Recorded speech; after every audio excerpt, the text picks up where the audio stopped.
Everyone says Greenland is safe because the law says so, because NATO says so, because Denmark says so.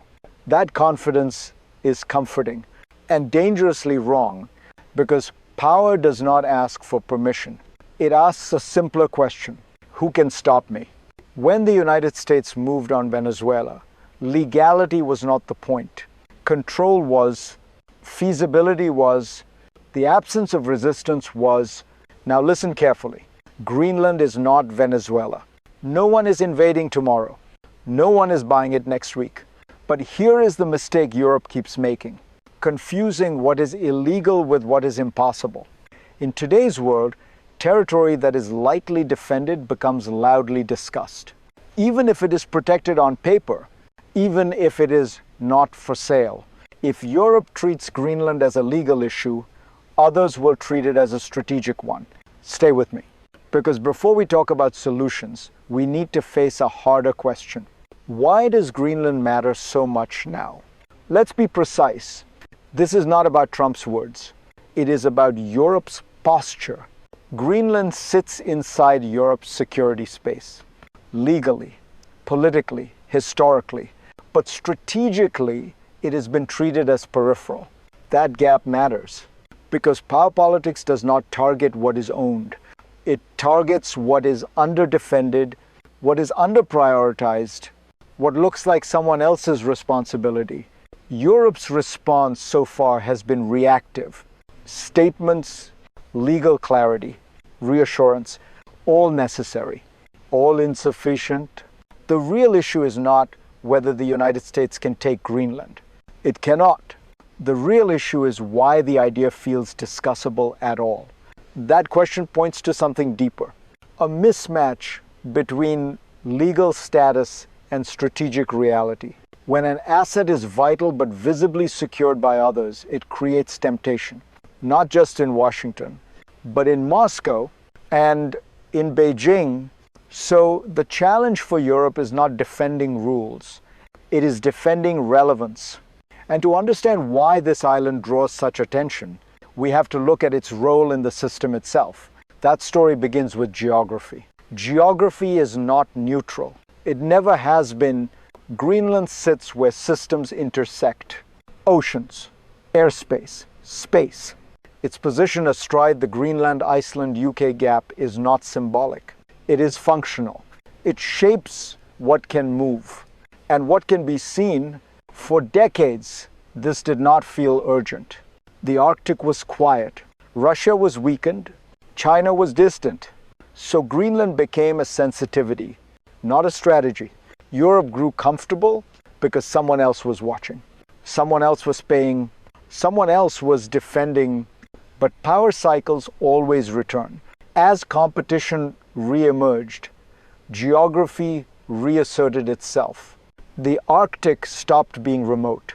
It became connective. Submarines, missile warning, satellite control, all converge here. That is why Washington recalibrated, not rhetorically. Structurally, moving Greenland into Northern Command was not an insult. It was a signal: this island now sits inside homeland defense logic. Meanwhile, Russia built forward. China positioned patiently, not loudly, but deliberately. Europe did not ignore this, but it moved carefully, too carefully.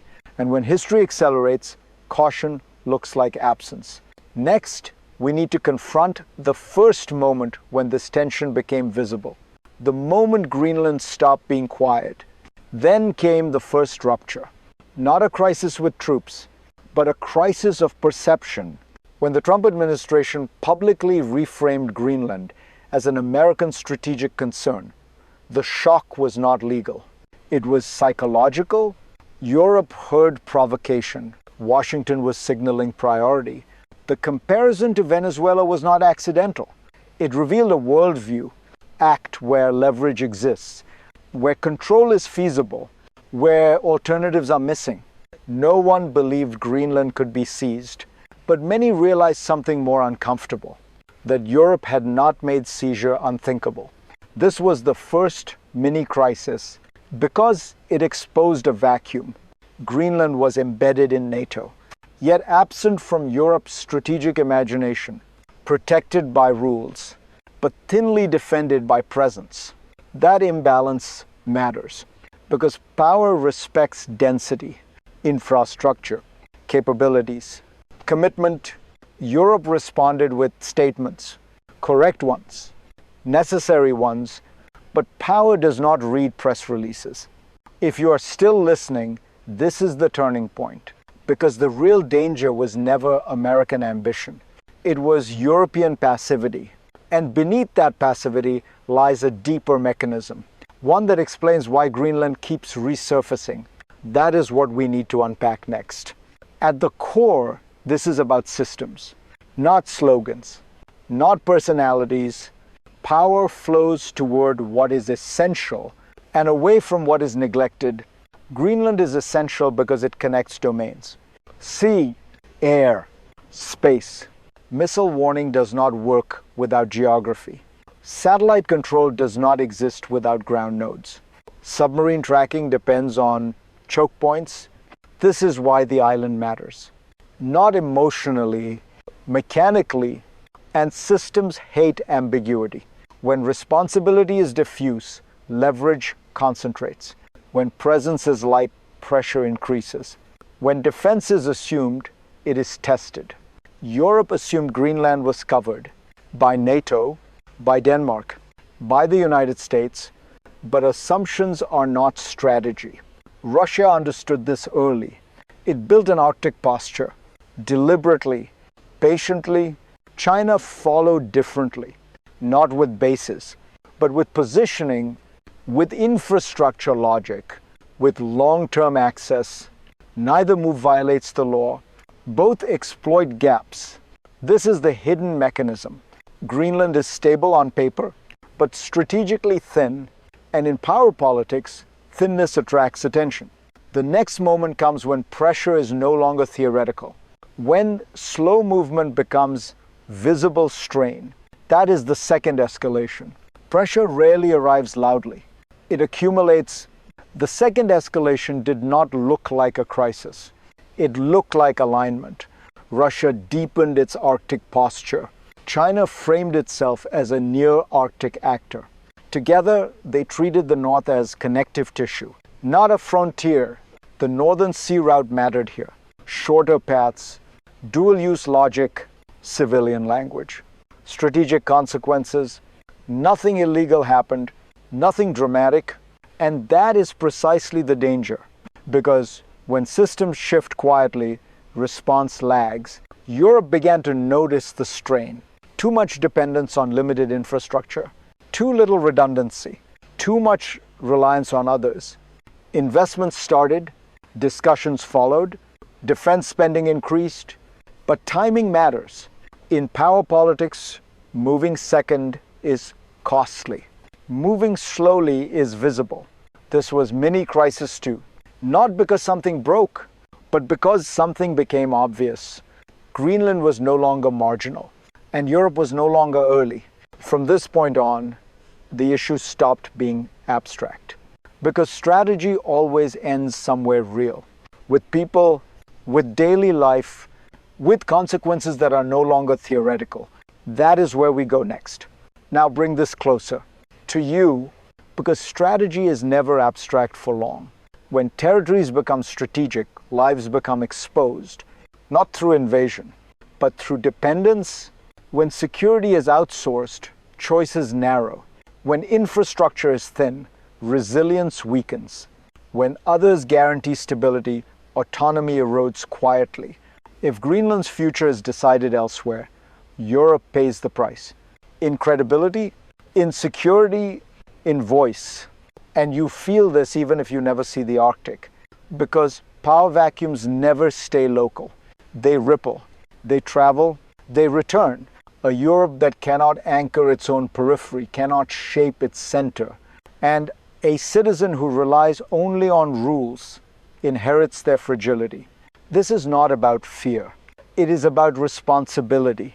If you believe Europe should matter, then Greenland cannot be an afterthought.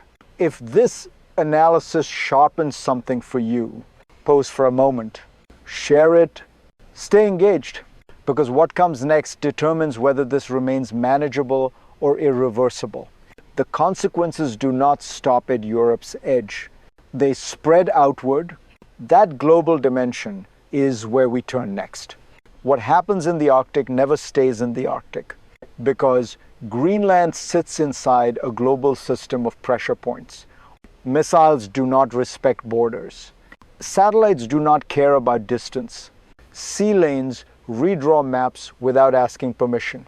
When Greenland is weakly anchored, every major power recalculates. Washington reassesses burden and control. Moscow tests reach and response time.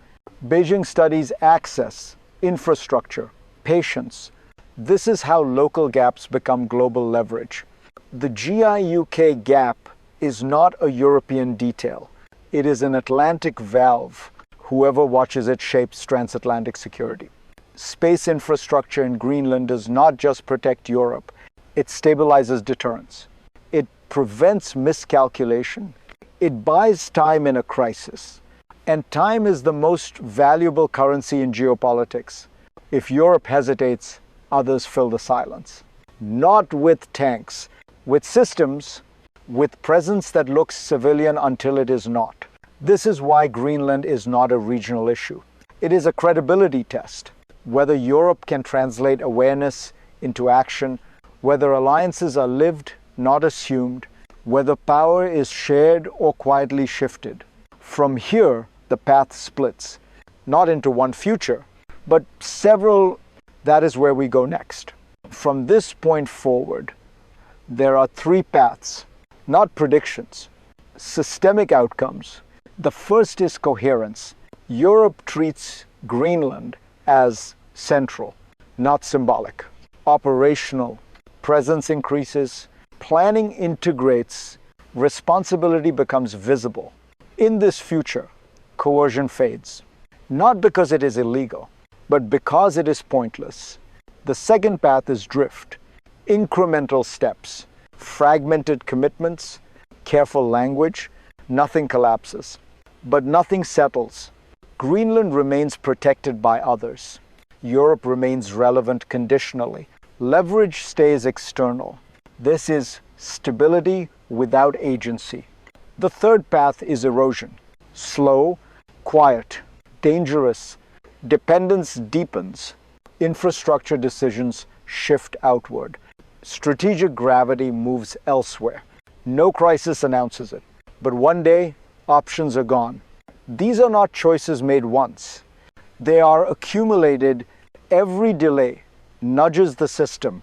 Every half measure signals tolerance. Every assumption invites testing. The future of Greenland will not be decided by intention. It will be decided by posture. And posture is built before pressure peaks. Which brings us to the final question. What does Europe do now before the choice is made for it? Greenland is not for sale. That line is true and incomplete, because the real risk was never purchase. It was absence. Power does not need permission to notice a vacuum. It only needs time. Europe has spent years defending principles. It must now defend presence. Not loudly, not theatrically, but unmistakably. When Greenland is visibly secured, talk of taking it disappears. Not because it is condemned, but because it is futile. This is the lesson Venezuela revealed. Not that law fails, but that law follows power. If Europe wants rules to matter, it must make coercion unthinkable. Through commitment, through integration, through clarity, the Arctic is no longer quiet. History has returned north. If you want to understand where power is going next, stay here, follow this series, because Greenland is not the story's end. It is the warning shot.